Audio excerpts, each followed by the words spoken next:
Assalamualaikum warahmatullahi wabarakatuh. Hai teman-teman, izinkan saya memperkenalkan diri. Perkenalkan, nama saya Putri Ayu Indriani dengan MPMA 1J02156. Saya berasal dari Prodi Pendidikan Non-Formal Universitas Bengkulu dengan dosen pengampu Dr. Muhammad Kristiawan Magister Pendidikan. Tak bosan-bosannya, di sini saya ingin membahas kepada teman-teman tentang apa itu kepemimpinan sekolah efektif.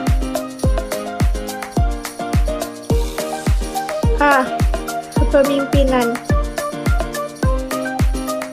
Kepemimpinan berasal dari kata dasar pimpin yang berarti bimbing dan tuntun. Dari kata pimpin, lahirlah kata kerja memimpin yang artinya membimbing atau menuntun dan benda. Pemimpin yaitu orang yang berfungsi memimpin atau membimbing atau menuntun. Ada beberapa pendapat para ahli mengenai kepemimpinan, yaitu sebagai berikut. Yang pertama, menurut Siagian pada tahun 1986, kepemimpinan merupakan motor penggerak dari semua sumber-sumber dan alat-alat yang tersedia bagi suatu organisasi. Yang kedua, menurut Terry pada tahun 1986, kepemimpinan merupakan hubungan antara seseorang pemimpin dalam mempengaruhi orang lain untuk bekerja sama secara sadar dalam hubungan tugas untuk mencapai tujuan yang diinginkan.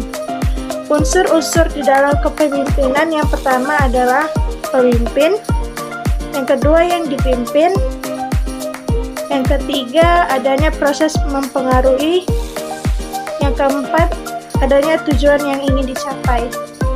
B. Faktor yang mempengaruhi perilaku kepemimpinan.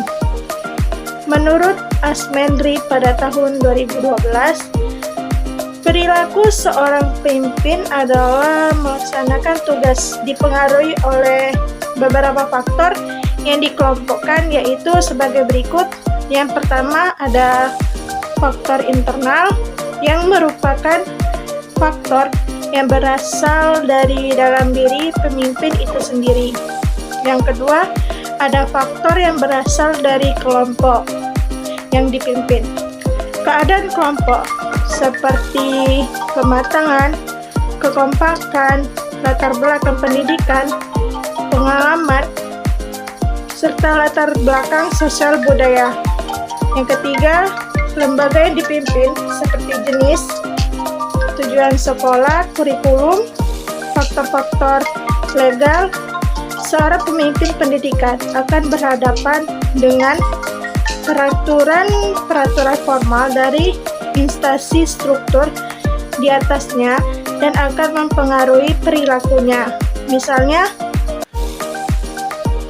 kebijakan lainnya, faktor lingkungan sosial merupakan keadaan masyarakat sekitarnya. Misalnya ekonomi, pandangan masyarakat, pendidikan masyarakat, dan 6. Faktor perubahan dan pembaharuan dalam teori dan bidang pembaharuan di bidang pendidikan seperti perubahan kurikulum, kemajuan iptek. Teori kepemimpinan.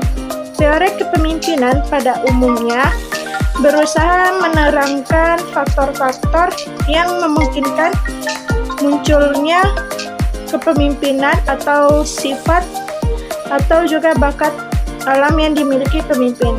Teori-teori tersebut menurut Said pada tahun 2010 adalah sebagai berikut. Yang pertama ada teori orang terkemuka atau disebut Great Man Theory. Yang kedua, teori lingkungan atau Environmental Theory. Yang ketiga, teori pribadi dan situasi atau Personal Situation Theory. Yang keempat, teori interaksi dan harapan atau juga bisa disebut interaction expression theory. Yang kelima, teori humanistik. D. Syarat dan prinsip kepemimpinan pendidikan. Menurut Mutahar pada tahun 2013, kepemimpinan pendidikan yang efektif ialah kepemimpinan yang mampu mempengaruhi orang lain untuk diajak bekerja sama dalam meningkatkan mutu pendidikan. Asmendri pada tahun 2012 mengungkapkan syarat dan proses seorang pemimpin pendidikan adalah sebagai berikut. Yang pertama, seorang pemimpin harus memiliki kepribadian yang terpuji, antara lain seperti periang, ramah, bersemangat, pemberani, murah hati, spontan, percaya diri, dan memiliki kepekaan sosial yang tinggi. Yang kedua, ada paham dan menguasai tujuan yang hendak dicapai dan mampu mengkomunikasikan kepada bawahan dan stakeholder. Yang ketiga, memiliki wawasan yang luas di bidang tugasnya dan bidang-bidang lain yang relevan. Dan yang keempat, ada berpegang pada prinsip-prinsip umum kependidikan yang meliputi seperti konstruktif, kooperatif, kreatif, partisipatif, pendelegasian yang baik atau proporsional, memahami dan menerapkan prinsip kepemimpinan Pancasila yang dikembangkan Ki Hajar Dewantara. Fungsi kepemimpinan. Yang pertama ada fungsi instruktur, yang kedua ada fungsi konsultasi, yang ketiga fungsi partisipasi, yang keempat fungsi delegasi, yang kelima fungsi pengendalian. F. Kepemimpinan kepala sekolah yang efektif. Kepala sekolah merupakan motor penggerak atau penentu arah kebijakan sekolah yang akan menentukan bagaimana tujuan-tujuan sekolah dan pendidikan pada umumnya direalisasikan. Menurut Blacker dan Moulton pada tahun 1964, dalam memimpin sebuah organisasi diperlukan beberapa elemen yang dapat mengantarkan sebuah kepemimpinan yang efektif, yaitu ada inisiatif, inquiry, advocacy, conflict solving,